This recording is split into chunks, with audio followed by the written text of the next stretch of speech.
welcome to Dimitra's Dishes. So today I'm going to be teaching you how to make my delicious and foolproof rosemary bread.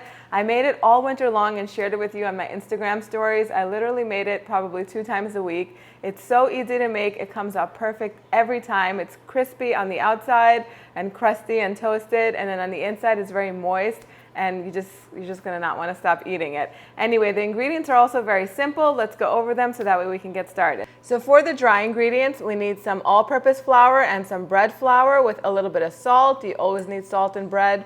And then I have some fresh rosemary that's growing in my garden, but in the winter I did use dried rosemary, and you can do that. We need some olive oil, and then optional, I have over here some sesame seeds, which you can or can't use. And then the sesame seeds are optional. They're just going to be a garnish on the top. And then in my mixer, let's go over the ingredients that we have in here. So this is a yeast bread. So in my mixer, I have instant yeast. I have some sugar and some water, and I just put it in here and I let it sit so that way it can get really nice and foamy. And I'll show you what that's supposed to look like. You're going to want to make sure you don't skip this step, because this is going to let you know if the yeast is active. Sometimes yeast can sit around and go bad, and if you do all of these steps and the yeast isn't active, your bread is just not going to be bread. You're going to have to start all over and waste all those ingredients. But you know the yeast is active if after between 5 to 8 minutes, it's going to begin to forming a cloud on top, just like that. A really nice puffy cloud is going to form. The longer it sits in there, the more of this like cloud mass is going to be produced. But that's how you know that the yeast is ready. So the sugar feeds the yeast, and you could also put a little bit of flour in here if you wanted to, but that's how we did it. Now we're going to add our olive oil to this. Just about a 1/4 cup or so, like that. And then all of the other ingredients are just going to go in. So we mix our salt with our flour really well, because if you were to add salt directly to the yeast, the salt can kill the yeast, and then you're going to have to start all over again because your bread won't rise. So we'll just add everything to our mixer. And I'm using a stand mixer just because it makes life so much easier. If you don't have one, you can do this by hand. With the stand mixer, you only need it to knead for about 8 minutes. But if you were doing it by hand, I would go about 10 to 12 at least, okay? We're going to start on low, and then we're going to increase the speed to about a 1 and let it go for about 8 minutes until the dough becomes nice and smooth. So in about 8 to 10 minutes, this is what the dough is going to look like. It's going to hold on to the dough hook, and it'll be ready. Now, you're going to want to put it in a bowl so that way it can sit and rise. So you're going to want to oil the bowl too. About 1 to 2 tablespoons of olive oil should do. This should slip right off. Now we're going to put it in this bowl, cover it with the oil. All right, so you just want to roll it around in the oil. Then we're just going to form this into a bowl. You really don't have to do this. Put it in there. We're going to cover this in plastic wrap. Put it somewhere in your house where it's like the warmest room in the house. If you want to use my dryer trick, that's in my ebook, but it's also in a few other bread making videos that I have, so you want to check that out. And then you're going to want to wait until it is doubled in size. It's going to take anywhere between 1.5 to 2 hours. I'll show you what it looks like as soon as it's ready. So our dough has risen. This is what it should look like.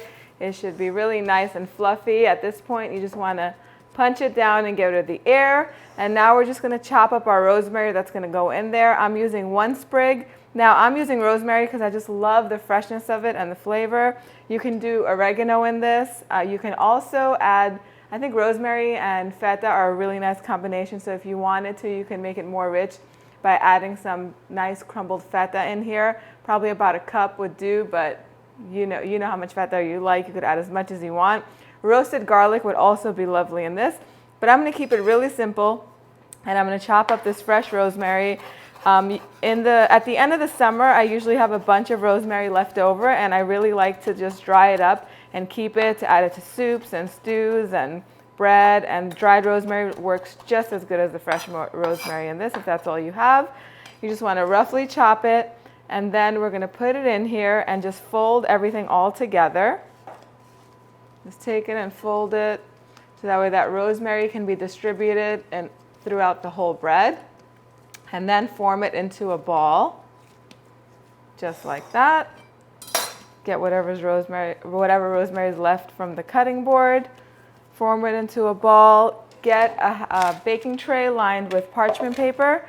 put the dough on top of the baking tray. Then we're going to cover it either with a clean kitchen towel or with plastic wrap. Again, set it aside in the warm part of your house and let it rise. This time it's not going to rise to double in volume. It's just going to rise to maybe half of the volume. I'll show you what it looks like. But it's going to take between 35 minutes to an hour. And I'll see you in just a little bit. So after about 45 minutes, this is what the dough should look like. If it deflates a lot and spreads out too much, then you're going to want to punch it down and start all over. I mean, it wouldn't still make a good bread. It'll just be more of like a flat bread than a nice loaf like we're trying to make here. So don't let it rise too much. That's pretty much the key that we're looking for. This is the size that we're looking for. When you put your finger in, it kind of holds that indentation. That's how you know it's ready. Now, before we get this ready for the oven, while it's rising, preheat your oven to the highest temperature that it goes, 500 degrees. If you have a cast iron pan, put it on the bottom rack. That's going to help distribute the heat, and it's also going to help when we're going to pour the water in there to create the steam, which creates a nice crust around the bread. It's really important. If you have that, you'll get a really nice bakery style bread. And then if you have a pizza stone or a nice thick piece of tile, lay it in there so that the heat holds really nicely in the oven. Now that's pretty much all you need to do. You're going to need a cup of ice water and a brush and a knife. So you can cut any pattern you want on here. I'm just going to put a few slits down it just like that.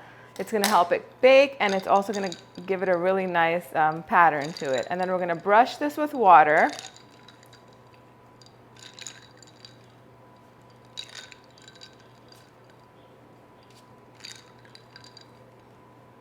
Just like that. And because I love sesame seeds, I'm just going to sprinkle 1 to 2 teaspoons of sesame seeds on top. Totally optional. You can leave it out if you don't care for them. And then I'm going to pop this in my oven. As soon as I pop it in my oven, I'm going to reduce the heat to 450 degrees Fahrenheit. I'm going to carefully pour the water into the cast iron pan so that we can create the nice steam. And then I'm going to close the oven door and let it cook for about 30 minutes. And I will show you what it looks like as soon as it comes out. So once the bread comes out of the oven, you're going to want to let it cool a little bit. Don't cut into it just yet because you want the steam to distribute. And if you were to cut through it right away, you would get really doughy bread, and it would almost taste kind of like uncooked, and you don't want that. So let it sit and just relax for at least 30 to 40 minutes. If you had a pizza stone in your oven, once it's done cooking, you could let it sit on there for like 5 minutes so you get really nice and crispy all around. If you're serving this for a dinner or a nice party, you can make this one day ahead of time and then just wrap it in plastic overnight, leave it out on the counter or in the refrigerator, and then 10 minutes before you serve it, pop it in a really nice hot oven, and it'll get really nice and crisp all around. I've done that so many times and it works every time. But look at it. Just look at how beautiful it is. Does it not look like it came out of a really fancy bakery and you've spent a lot of money on it? But I've made this so many times. It's great for dipping in stews and serving it alongside dips or anything like that. I just like it. I just like to eat it with anything. Now, in the summertime, we eat a lot of salads and we don't really eat heavy food, so it's really nice served on the side of a salad, or maybe on the side of something that's made with like a lot of sauce. It's super duper moist on the inside. I can't even tell you. You guys are just gonna have to trust me on it. And you're going to have to make a couple of batches. You could dip it in your own olive oil and write to me in the comment section down below just how delicious you think it is. So good, so yummy. The rosemary is running through it and just gives it that really nice freshness that rosemary has. I'm going to keep eating this. You guys go to the website www.dimitrasdishes.com. The recipe is also in the description box down below. Check it out, write comments, let me know what you think. Let me know what you want to learn how to make next, and also let me know what variations you made. If you put the roasted garlic in there or the feta, or maybe you did half whole wheat flour and half bread flour, you could do that too. Just let me know. I love reading your comments. Share pictures with me, and I will see you guys next time. Bye, everyone.